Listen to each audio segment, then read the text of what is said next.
Streaming now, this is the Wood TV Live Desk. And good morning, everyone. Phil Penarski here with the Wood TV Live Desk. Hope you're having a great start to your Tuesday. We are very happy to be once again joined by digital reporter Matt Jarowski, especially considering just how popular his past Sunday story was. I mean, it's been trending all up on our website for the past couple of days now, even into today. It's been a huge, huge hit, and I'm sure a lot of people have already checked it out. And if you haven't checked it out, well, I don't know what you're waiting for. It can be found right now over on our website, woodtv.com, and we also have links for you right now if you're watching us on Facebook in the description box in the comments section below. But Matt, it's great to have you here, and let's just go ahead and get straight into it. I mean, this story was incredible to read. It was very interesting. It was engaging. I mean, the story itself, I'm just going to tell everybody now who may not be familiar with it, is about a fly under. We're used to those fly overs, maybe before a sporting event, but those fly unders, this one happened underneath the Mackinac Bridge back on April 24th, 1959. It was just a very bizarre occurrence, something that maybe we haven't seen ever since then, and maybe never before then as well. Matt, I mean, just, go ahead and tell us what really happened on that April day, some 65 years ago. Right, so first of all, let's backtrack a little bit.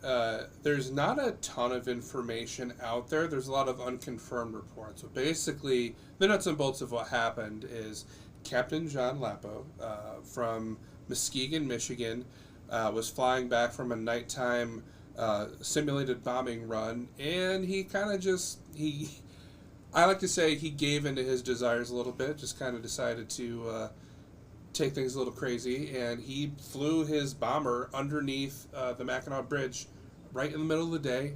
Allegedly 2 vehicles on the bridge at the time, kind of taking his life and I guess technically others in his hands, but certainly a wild story that ultimately ended, we'll say it ended okay. Yes, no worse for wear. Yeah, no, I think that's a good way to put it, Matt, definitely. And one thing I did want to also touch on is obviously with something like this, this is such a crazy story. I guess, how did you even really get familiar with it, or even really want, this became something that you wanted to, learn a little bit more about and start researching more about? Well, it's no secret that I'm a Michigan history buff, especially being born and raised here. And so this is something that I had known about. I really didn't know too many of the particulars. And when I saw that the anniversary was approaching, that's when I decided to really dive into it.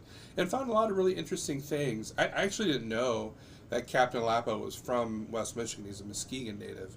But so just it was really interesting to dive into the details of this story and what motivated him. And it's just, he really seems like an eccentric guy. And I think this kind of sums up the story as a whole. So he passed away not too long ago, long after he retired from the military.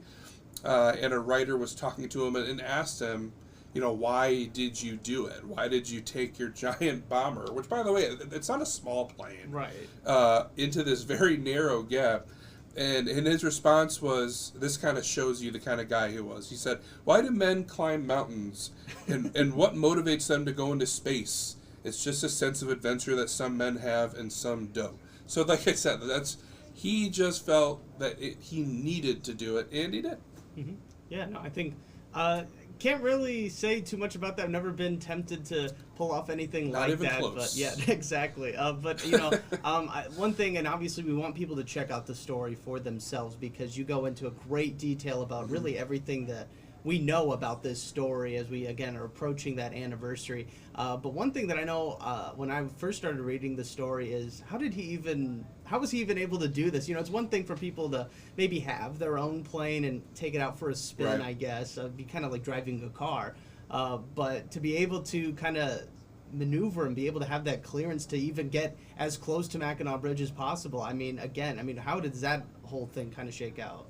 Yeah, there's a lot of reasons that, especially when you look at it in hindsight, this was a terrible idea. And he would probably even admit to that afterward. But basically, so like I said earlier, they were coming back from a nighttime simulated bombing run back to his Air Force base in Ohio. Lapo was the pilot of the plane. He also had a crew aboard. He had a co-pilot and a navigator at the minimum. And he had said in past interviews that in his early flying days, back when he worked out west, and he would fly when he was flying runs. He always dreamed of flying under the Golden Gate Bridge, but as the co-pilot, he didn't really have the authority to approve that, and so that never happened. So this was just one of those days. He said it was a beautiful day, not a whole lot going on. He decided to take advantage of it while flying, near the Straits of Mackinac. But these are some of the numbers behind this. There's a roughly 150-foot gap between the bottom of the Mackinac Bridge and the Straits. Now, bear in mind, this bomber, a B-47 bomber, Stratojet, is 28 feet tall just on its own. So that's already getting rid of almost 30 feet of that clearance. With 116-foot wingspans, you've got to be going through fairly level. So the margin for error is extremely thin. Now, not to mention, it's a plane that's worth millions of dollars, even back then. We're talking millions of dollars in the 1950s. You could damage the plane. You could damage the Mackinac Bridge, which would also be a giant repair. Mm-hmm. You could even technically hurt people on the bridge, let alone people on the plane. So many red flags. Regardless, Lapo pushed through. He said at the time that he had the approval. Everyone on board the plane was on board with the plan, at least outside of one person. We know his navigator didn't want to do that, and we'll later find out why. So as we dig into the story anyways, he makes the dip, he flies through, everything is fine, and the story slowly starts to leak out in the military circles, to the point where Lapo is called for a court-martial hearing. But as far as what actually happened, there's no image of it caught on camera. We don't have any photos or video of this actually happening. There's some first-hand accounts out there, although how many of them are verified, I can't say for sure. But just the fact that Lapo's story was told in military circles, eventually Brass found out, and they held him to task for his misdeeds.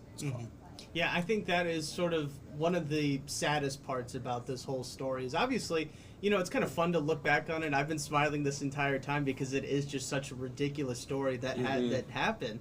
But we take for granted that it could have gone very wrong. As you mentioned, all those different stats, there was a lot that went into sort of making sure that nothing terrible happened, and thankfully nothing did. But there are no photos, no videos of seeing a plane go underneath the Mackinac Bridge. I mean, that would, as they say, photos are worth 1,000 words. That would be a couple of thousand words, I would think. But that you mentioned, obviously, kind of the aftermath. I wanted to get into a little bit more, but we don't want to give too much away again, as we want people to head into the story and really learn more about it. But we were talking before, and there's actually a little bit of a funny story about how he's still stuck around a little bit with the Air Force.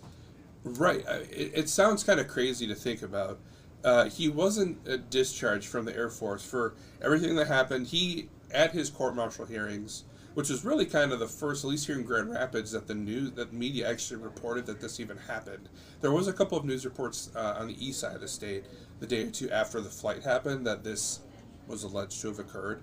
But in Grand Rapids, there weren't really any records until his court-martial hearing in August, which was interesting. He confessed to what he did. He pled guilty and admitted to what he did. But he also had a slew of people, including a lot of higher-ups in the Air Force, that really kind of testified on his behalf, on his character, not just as a leader, but really as a pilot. One guy said, for a lot of pilots this would be risky, but for someone as experienced and skilled as Lapo, this was no riskier than him taking his boots off at the end of the day. So ultimately, he was fined, his pay was cut, and he was grounded. So that was he was no longer allowed to fly for the Air Force, but he still stuck around. He ended up retiring, 30 years experience in the Air Force. He was a captain at the time of the flight. He was a lieutenant colonel when he retired. So he was still able to do a lot of other things, just wasn't able to fly, which I'm sure for a pilot hurt a lot, but he was able to continue on in his career. Right, absolutely. And Matt, as somebody who did do a lot of research into this story, found it in the first place, and put this whole entire story together, I mean, with so many different moving parts, this might be a little bit of a tough question, but what is sort of your big takeaway from this story or this whole event happening, something that you're really not going to forget, or really something that you found to be probably the most interesting aspect of this whole thing? Great question. Yeah, I think the interesting thing is just how little information is out there, at least like confirmed information. We have a lot of first-hand reports, we have Lapo's story, which is really kind of the crux of the entire thing. There's really not a lot of Air Force records out there as far as what exactly happened. And for good reason. They don't really want to publicize this story because they certainly don't want any repeat offenders. They don't want this to happen again. Right. So that kind of makes sense. But just learning more about his story and kind of trying to figure out the man he kind of was that kind of prompted this thing in the first place is pretty bizarre. Yes, no, absolutely. Well, again, I highly encourage everybody to go ahead and check out this story, even if just to learn a little bit more about Lapo himself. He's lived a pretty interesting life before and after this event as well. So definitely encourage everybody to go ahead and do that. It can be found right now on our website, woodtv.com. And we've made it even easier for our Facebook audience. Just go ahead and click into the description box or the comment section. You'll find a link directly to that story, and you'll be able to learn a little bit more on this pretty incredible Michigan event. Matt, one last time, thank you so much for stopping by today. We really do appreciate it. We'll see you next week. Always, thank you so much. Of course, and I want to thank everybody else for tuning in to this latest edition of the Wood TV Live Desk. I'm Phil Pinarski, and we hope you have a great rest of your day.